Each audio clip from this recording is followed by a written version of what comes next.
Morning વિદ્યાર્થી મિત્રો, આજે આપણે ધોરણ 9 ગુજરાતી દ્વિતીય ભાષા ચેપ્ટર નંબર છે 22 લઘુકાવ્ય. લઘુકાવ્ય એટલે કે નાનું, લઘુ એટલે કે નાના કાવ્ય. નાના કાવ્યની અંદર મુક્તક, દોહા, હાયકો આ બધાનો સમાવેશ થઈ શકે છે. અહીંયા કવિએ કેટલાક આપણી સમક્ષ દોહા, મુક્તક, હાયકુ છે તે રજૂ કરેલું છે. પ્રથમ દોહાની અંદર આપણે જોઈએ કે દોહામાં કવિ જગતના ઓફરા રસ્તે ચાલી અલગ કેડી કંડારનાર વીરની વીરતાનો મહિમા ગાય છે. એવા વીરોને ધન્ય છે. એ જ રીતે જે કોઈ પણ પ્રકારની પ્રસિદ્ધિની ખેવના વિના દાન કરે છે એ મહાન છે. એટલે કે જ્યારે આપણે કોઈ પણ વસ્તુનું જ્યારે દાન કરીએ છીએ, કહેવાય છે ને કે એક હાથેલું આપેલું દાન બીજા હાથને ખબર પણ પડવી જોઈએ નહીં. એટલે કે ગુપ્ત કરેલું દાન છે તે જ મહાન દાન ગણવામાં આવે છે. એટલે અહીંયા દાન કરે છે એ મહાન છે. જીવન જંગમાં જે એકલા ઝઝૂમે છે, નવી કેડી કંડારે છે. જીવનરૂપી જંગની અંદર જે લોકો એકલા ઝઝૂમે છે, એમની સામે આવનાર આફતોની સામે ઝઝૂમતા ઝઝૂમતા જે આગળ જાય છે એમને જ નામના થાય છે. એ જ નવી કંઈક રસ્તા કંડારી શકે છે. એમને ડગલે પગલે રૂઢ પરંપરાઓ, સંકુચિત લોકોની નિંદાનો સામનો કરવો પડે છે. આપણે જોઈએ છીએ કે સમાજની અંદર જે કંઈ એમનો વિરોધ કરે અથવા તો કંઈક નવો અપનાવવાનું કરતા હોય છે એ લોકોને ખૂબ સામનો કરવો પડતો હોય છે. પછી તો એ ધીરે ધીરે પરંપરા થઈ જાય છે. પરંતુ જ્યારે એ જ માર્ગને અપનાવવા જાય છે, આપણે જોઈએ છીએ કે પહેલાંના સમયની અંદર દીકરીને દૂધ પૈતી કરવાનો રિવાજ હતો, સતી પ્રથા થવાનો રિવાજ હતો, દિયર વટો વાળવાનો રિવાજ હતો. આ બધા રિવાજોને દૂર કરવા માટે રાજા રામમોહન રાય અથાગ પ્રયત્ન કરેલા. એવા ઘણા બધા મહાન પુરુષો છે કે જેમનો એનો પ્રતિકાર કરેલો. ત્યારે એમને પણ ઘણું બધું સહન કરવું પડ્યું હતું. પરંતુ ધીરે ધીરે એ નાબૂદ થઈ ગયું અને એક પ્રથા થઈ ગઈ. એટલે કહેવાનો મતલબ એ છે કે જ્યારે કોઈ પણ નવા વિચારોનો સ્વીકાર કરવામાં આવે છે, ત્યારે જે લોકો નવા વિચારોને સ્વીકાર કરે છે તેમને જગતની અંદર ઘણું બધું સહન કરવાનું આવે છે, ઘણો બધો સામનો કરવાનું આવે છે. પરંતુ આવા એકલવીરો જ દુનિયાના એક ડગલું આગળ લઈ જાય છે. આપણે કહીએ છીએ ને કે જમાનો બદલાનો છે, પરંતુ ખરેખર જમાનો નથી બદલાતો. એમાં રહેલા લોકો છે એ પોતે પરિવર્તિત થાય છે. અને જો લોકો જ હંમેશા પરિવર્તિત પામશે તો આપણે દેશને, દુનિયાને કંઈક આગળ લઈ જઈશું. બાકી આપણે જેમ છે એમને એમ જ જો જીવન જીવીશું તો આપણે આગળ આવી શકીશું નહીં. કવિ આ દોહામાં એની પ્રશંસા કરે છે. હવે આપણે દોહા ઉપર જોઈએ છીએ કે અહીંયા આ દોહાની અંદર કહે છે કવિ કે એકલ દેતા દાન જે એકલ ઝુંઝત જંગ, એકલ જગ નિંદા સહે એ વીરોને રંગ. એકલ દેતા દાન એટલે કે જે એકલ દાન આપે છે, જે લોકો દાન આપે છે, જે બીજા કોઈને ખબર પણ નથી પડતી. આપણે તો ઘણી વખત શું કરીએ કે મંદિરની અંદર 5 રૂપિયા કે 10 રૂપિયા નાખ્યા હોય ને તો બાજુવાળાને કહીએ કે મેં તો 5 રૂપિયા નાખ્યા મંદિરમાં, કેટલા સમયથી આવી નથી ને એટલા માટે. કાં તો ઘણા લોકો દાન કરે છે ને તો નામ લખાવે છે કે 5,000 ફલાણા ભાઈના, 10,000 પેલા ભાઈના. તો આવી રીતે પોતે દાન આપી અને જગમાં જાહેર કરે છે. પરંતુ એ લોકો આગળ આવતા નથી. કેવા લોકો આગળ આવે છે કે જે એકલ દેતા દાન, જેને દાન કરવું છે એને બીજાને પણ ખબર પડે નહીં. એકલ જુજત જંગ, અને જે લોકો એકલા જંગની સામે એટલે કે જગતની સામે જૂજતા રહે છે. કોઈ પણ પરિસ્થિતિ આવે પરંતુ એને પોઝિટિવ વેમાં લઈ જાય, એની સામે લડવું પડે તો પણ પોતે લડી લે. એવું નહીં, અહીંયા હિંસાથી લડવું નહીં, અહીંયા લડવું એટલે કે એનો સામનો કરવો પડે તો પણ પોતે સામનો કરી અને કંઈક નવું પરિવર્તન લાવવા માટે જગતની સામે પડે તો પણ એમને કંઈ મુશ્કેલી નડતી નથી. એકલ જંગ નિંદા સહે, એકલ જગ નિંદા સહે, અને એકલી જ વ્યક્તિ જગતના લોકોની નિંદા પણ સહન કરે છે. એટલે અહીંયા એવા મહાન વીરોની ગાથા ગાવામાં આવી છે કે મહાન વીર તો એ જ કહી શકાય કે જે દાન આપવું હોય તો પણ બીજાને કહે નહીં. પોતે જગતની સામે આવનાર અમુક એવા ઘણા બધા પડકારો છે કે એની સામે ઝઝૂમે છે, છતાં પણ બીજાને કોઈને જાણ પણ થતી નથી. અને એ લોકો બીજાના કેટલા બધા એમનાથી મહેનત સહન કરે છે, કેટલો સામનો કરે છે, છતાં પણ પોતે હારતા નથી. એ વીરોને રંગ, એને જ વીર કહેવામાં આવે છે. તો અહીંયા એવા વીર પુરુષોની વાત કરી છે કે જે દાન આપે છે તો પણ બીજાને ખબર નથી પડતી. સમાજની અંદર, આ જગતની અંદર ઘણી બધી મુશ્કેલીઓનો સામનો કરે છે.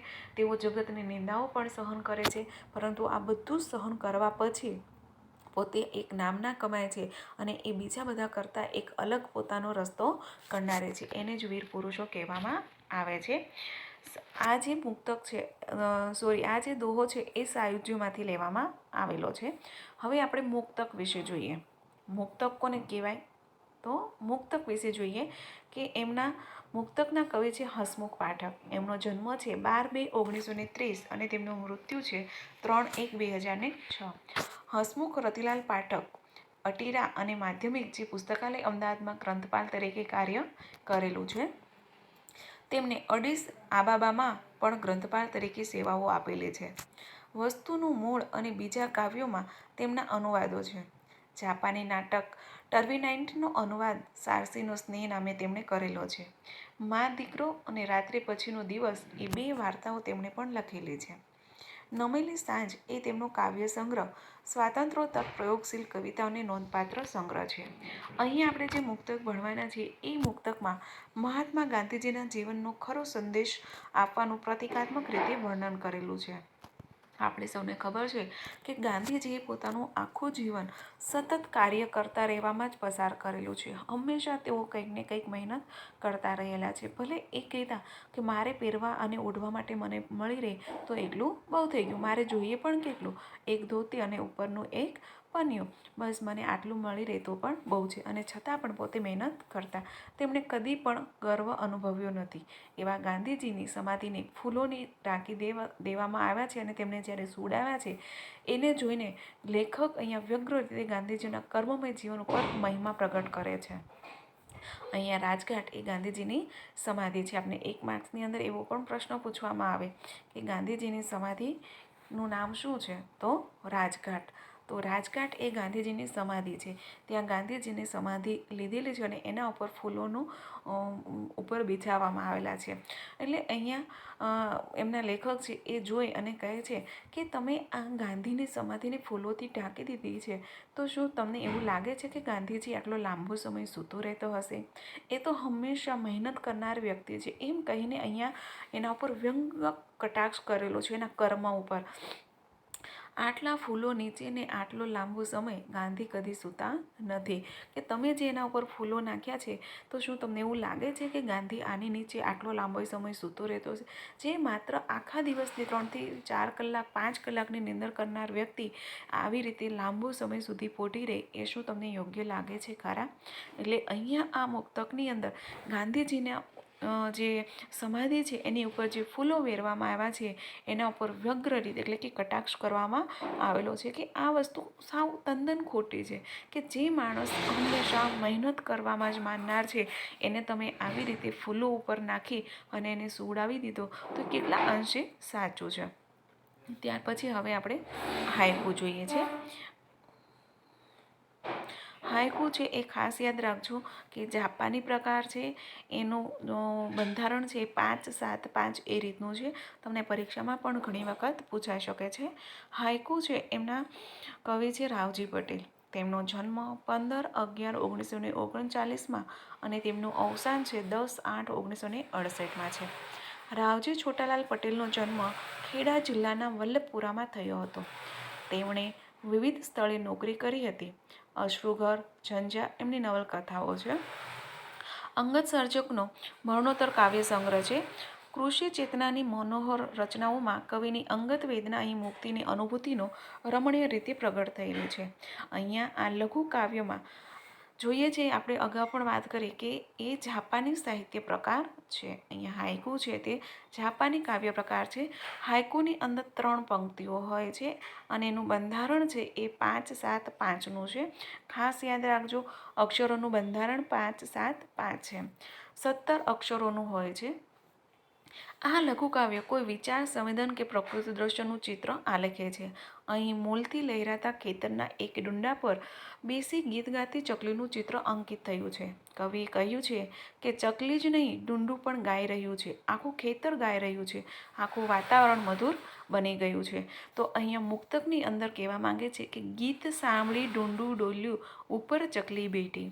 ખેતરની અંદર પાક લહેરાઈ રહ્યો છે અને એમાંય ડુંડા એટલે તમને ખબર હશે કે બાજરો હોય તો એની ઉપર જે દાણા આવતું હોય એને ડુંડું કહેવાય. તમે ઘઉંના પણ ડુંડા જોયા હશે. હશે, જુવારના પણ ડુંડા જોયા હશે. તો જે દાણાથી ભરપૂર હોય એવા ડુંડા ઉપર એક ગીત સાંભળી ડુંડું ડોલ્યું, એટલે એના ઉપર ચકલી બેઠી છે અને ચકલીનો ચીંચિયારીનો અવાજ સાંભળી અને ચકલીની સાથે સાથે એ જે ડુંડા ઉપર બેઠું છે એ પણ ડોલી ઉઠે છે. એટલે અહીં કહેવાનો ભાવાર્થ એ છે કે ચકલીના મધુર અવાજની સાથે સાથે જે સૂતેલું ખેતર છે એ પણ ડોલી રહ્યું છે. તો અહીંયા આપણું જે લઘુ કાવ્ય છે તે કાવ્યને આપણે પૂર્ણ કરીએ છીએ.